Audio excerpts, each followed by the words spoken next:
Good morning everyone. Welcome to TS in the School. Myself Swati Mahavar. I teach SST subject. Today we start with the book Political Science of class 10th. We start with chapter number 1, Power Sharing. In the previous video, we complete the topic Belgium and Sri Lanka. Now, in this video, we start a new topic Majoritarianism in Sri Lanka on page number 3. Now, Sri Lanka emerged as an independent country in 1948। अब श्रीलंका के बारे में हमने पढ़ा था कि वहाँ पर जो कन्फ्लिक्शंस होते थे किसमें, सिन्हाला कम्युनिटी और तमिल कम्युनिटी के अंदर। तो इस कन्फ्लिक्शंस की वजह से इंडिपेंडेंट हो गया था श्रीलंका कब, 1948 के अंदर। The leaders of the Sinhala community sought to secure dominance over government by virtue of their majority. मैंने आपको प्रीवियस वीडियो में बताया था कि जो सिन्हाला कम्युनिटी था वो क्या चाहता था कि हमारा वहाँ पर सारा बोलबाला हो, सारा जितना भी कंट्रोल हो कंट्री का वो हमारे ही हाथ में हो, because we are in a big ratio. As a result the democratically elected government adopted a series of majoritarian measures to establish Sinhala supremacy। अब क्योंकि वो मेजोरिटी में ज़्यादा थे उनको मेजोरिटेरियन बोल दिया गया और उन्होंने क्या बोला कि हमारा जो सिन्हाला सुप्रीमेसी यहाँ पर इस्टेब्लिश कर दिया जाए, कि रूल्स और रेगुलेशन जो इस्टेब्लिश किए जाएँ इस कंट्री के अंदर वो सिर्फ सिन्हाला कम्युनिटी से ही आएँ। Now in 1956 an act was passed to recognize Sinhala as the only official language, thus disregarding Tamil। अब 1956 के अंदर एक एक्ट पास किया गया जिसके अंदर सिन्हाला को वहाँ का ऑफिशियल लैंग्वेज बना दिया गया और तमिल को हटा दिया गया। The governments followed preferential policies that favoured Sinhala applicants for university position and government jobs. अब गवर्नमेंट जॉब्स के अंदर भी सिन्हालास को वहाँ पे प्रेफरेंस दिया जाने लगा, यूनिवर्सिटी पोजीशन कॉलेजेस के अंदर भी उन्हीं को प्रेफरेंस दिया जाने लगा। ऑफिशियल लैंग्वेज भी उन्होंने किसको बना दिया, सिन्हाला को बना दिया। A new constitution stipulated that the state shall protect and foster Buddhism. एक नया कॉन्स्टिट्यूशन उन्होंने बना दिया जिसके अंदर उन्होंने एक ही रिलीजन रखा कि इसी रिलीजन को हमें संरक्षण करके रखना है, और वो रिलीजन क्या था, बुद्धिज्म। क्यों बुद्धिज्म? क्योंकि बुद्धिस्ट रिलीजन किसको रिलेट करता था, सिन्हालास को। All these government measures coming one after the other. अब ये सारी चीज़ें एक के बाद आती गई कंट्री के अंदर। Gradually increase the feeling of alienation among the Sri Lankan Tamils. अब श्रीलंकन तमिल्स को क्या लगा कि हमें तो इन्होंने बिल्कुल ही अलग कर दिया है, हमें तो बिल्कुल इग्नोर कर दिया इन्होंने। They felt that none of the major political parties led by a Buddhist Sinhala leaders were sensitive to their language and culture. उन्होंने क्या सोचा कि जितने भी पॉलिटिकल पार्टीज़ हैं वो बुद्धिस्ट सिन्हाला लीडर्स बनाएंगे। जितनी भी पॉलिटिकल पार्टीज़ बनाई जाएगी उसके लीडर्स कौन होंगे, सिन्हाला, जो किस रिलीजन को बिलोंग करते हैं, Buddhist. Were sensitive to their language and culture. और उन्होंने जितनी भी पॉलिटिकल पार्टीज़ के अंदर जो भी रूल्स और रेगुलेशन उन्होंने बनाए उसके अंदर उन्होंने खुद के रिलीजन को ही बढ़ावा दिया, खुद के रिलीजन के वेलफेयर के लिए काम किया और खुद के कल्चर के वेलफेयर के लिए ही उन्होंने काम किया। जो तमिल्स थे, तमिल्स को उन्होंने बिल्कुल वहाँ से इग्नोर कर दिया, हर जगह से तमिल्स को उन्होंने वहाँ से हटाना शुरू कर दिया।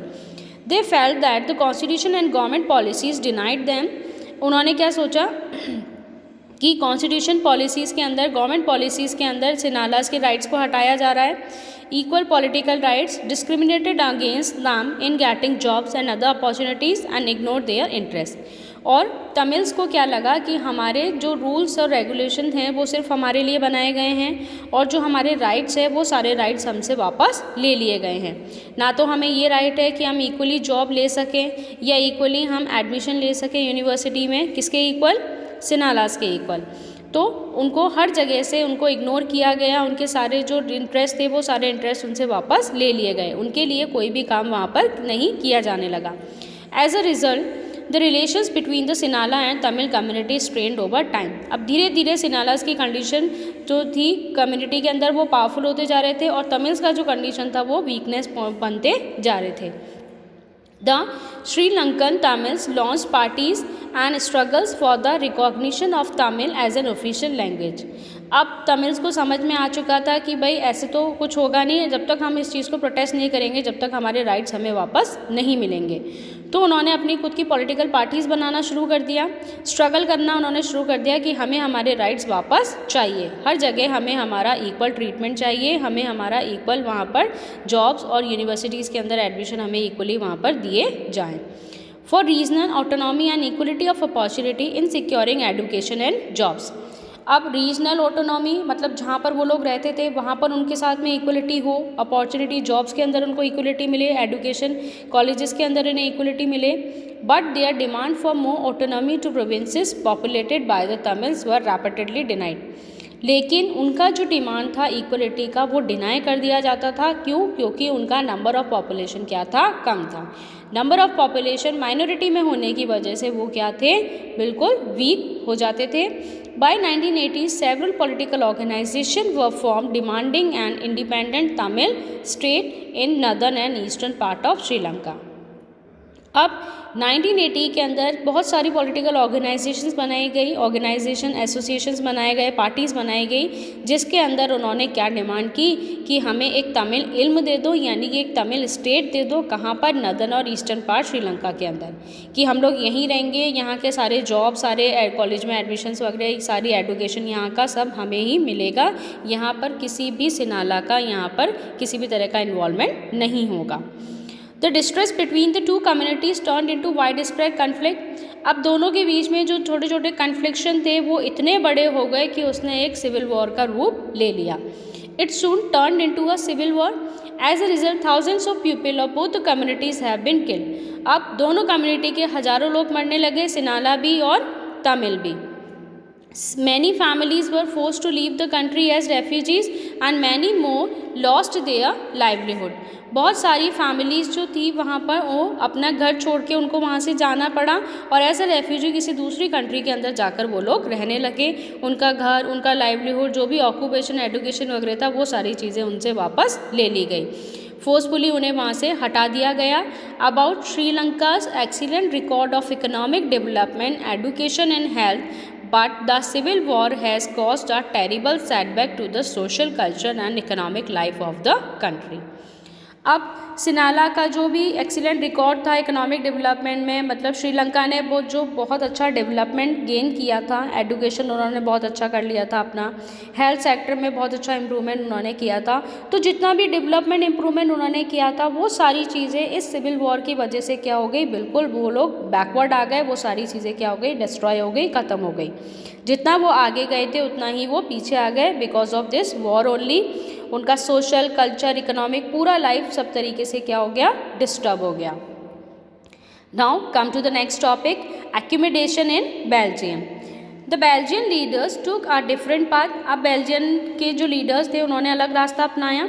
To recognise the existence of regional differences and cultural diversities. अब उन्होंने रीजनल डिफरेंसेस को एग्जिस्ट किया, वहाँ पर उन्होंने अलग तरीके से उन्होंने शो कर दिया अपना खुद का कि हमारा रीजन अलग है, हमारा कल्चर क्या है? अलग है।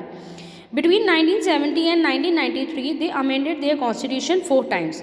मीन्स 1970 से लेकर के 1993 तक उन्होंने अपने कॉन्स्टिट्यूशन को कितनी बार अमेंड कर लिया? 4 बार। अमेंड का मीनिंग मैंने आपको बताया था, अमेंड मीन्स चेंजेस। अपने कॉन्स्टिट्यूशन के अंदर उन्होंने चेंजेस करे, मतलब 1970 से लेके 1993 में कितने बार चेंजेस कर लिए? 4 times. So as to work out an arrangement that would enable everyone to live together within the same country. अब इतने चेंजेस उन्होंने कर लिए, लोगों के सामने इतना प्रॉब्लम क्रिएट होने लगा कि सब वहाँ पर एक साथ मिलके काम नहीं कर सकते थे, एक साथ मिलके वहाँ पर नहीं रह सकते थे। The arrangement the workout is different from any other country and is very innovative. अब ये सारे प्रॉब्लम्स को सॉर्ट आउट करने के लिए उन्होंने एक अलग तरीका निकाला, एक इनोवेटिव वे उन्होंने निकाला जो किसी भी कंट्री ने नहीं निकाला था। Here are some of the element of the Belgium model. It is very important. You have to learn the Belgian model. It is important for you. Now, we start now with point number 1. Constitution prescribes that the number of Dutch and French speaking ministers shall be equal in the central government. क्या मतलब हुआ इसका कि Dutch और French speaking ministers जो हैं, Dutch और French दोनों कम्युनिटी से जो मिनिस्टर बनाए जाएंगे वो क्या बनाए जाएंगे? इक्वल बनाए जाएंगे। कहाँ पर? सेंट्रल गवर्नमेंट में। सेंट्रल गवर्नमेंट मीन्स जो पूरे कंट्री के अंदर जो गवर्नमेंट रूल करती है वो गवर्नमेंट क्या कहलाती है? Central government. Some special laws require the support of the majority of the members from each linguistic group. कुछ लॉज बना दिए गए तो जिसकी वजह से मेजोरिटी ऑफ द पीपल जो थे उनको सपोर्ट मिलेगा लिंग्विस्टिक ग्रुप के अंदर कि उनकी लैंग्वेज के बिहाफ पर भी उनको अच्छा बनाया जाएगा। That no single community can make decision unilaterally. अब ऐसा नहीं होगा कि कोई मेजोरिटी वाला जो लैंग्वेज ग्रुप होगा जो वो अपने अकॉर्डिंग लॉज और रूल्स और रेगुलेशन बना दे, जो दूसरी कम्युनिटी है जिसकी माइनॉरिटी के अंदर लोग उस कंट्री के अंदर अवेलेबल है, तो उनके भी डिसीजन मेकिंग के अंदर पार्टिसिपेशन होगा। Many powers of the central government have been given to the state government of the two regions of the country। अब दोनों रीजन्स जो थे बेल्जियम और श्रीलंका के, बेल्जियम के अंदर जो दो रीजन्स थे डच और फ्रेंच वाले, दोनों को इक्वली पार्टिसिपेशन मिला सेंट्रल गवर्नमेंट के अंदर और स्टेट गवर्नमेंट के अंदर। The state government are not subordinate to the central government. अब सेंट्रल सबसे मेन जो गवर्नमेंट होती है वो क्या होती है? सेंट्रल गवर्नमेंट होती है, जो पूरे कंट्री के ऊपर रूल करती है। सेंट्रल गवर्नमेंट ने अपनी पावर्स किसको दे दी? स्टेट गवर्नमेंट को। स्टेट गवर्नमेंट यानी कि उस पर्टिकुलर रीजन के लिए जो गवर्नमेंट बनाई गई वो गवर्नमेंट क्या कहलाएगी? State government. स्टेट गवर्नमेंट जो थी वो अपने रूल्स रेगुलेशन अपने आप बनाने लगी, उसको सेंट्रल गवर्नमेंट से पूछने की ज़रूरत नहीं थी। सेंट्रल गवर्नमेंट उसके किसी भी काम के अंदर, किसी भी वर्किंग के अंदर, फंक्शन के अंदर इंटरप्ट नहीं करती थी। आया समझ में? The state government are not subordinate to the central government. Central government के अंडर में वो काम नहीं करती थी। Brussels has a separate government in which both the community have equal representation. Brussel के अंदर एक सेपरेट गवर्नमेंट बना दी गई, एक अलग से गवर्नमेंट बना दी गई, जिसके अंदर दोनों कम्युनिटी के रिप्रेजेंटेटिव यानी कि दोनों कम्युनिटी के लीडर्स वहाँ पर बैठा दिए गए। The French speaking people accepted equal representation in Brussels। Very important point is this कि जो फ्रेंच स्पीकर्स थे उन्होंने एक्सेप्टेंस किसका ले लिया? डच स्पीकर्स का। और डच स्पीकर्स ने एक्सेप्टेंस किसका ले लिया? फ्रेंच स्पीकर्स का इन द सेंट्रल गवर्नमेंट। फ्रेंच जो थे डच की बातें मानने लगे और डच जो थे वो फ्रेंच की बातें मानने लगे in the central government. Clear to you?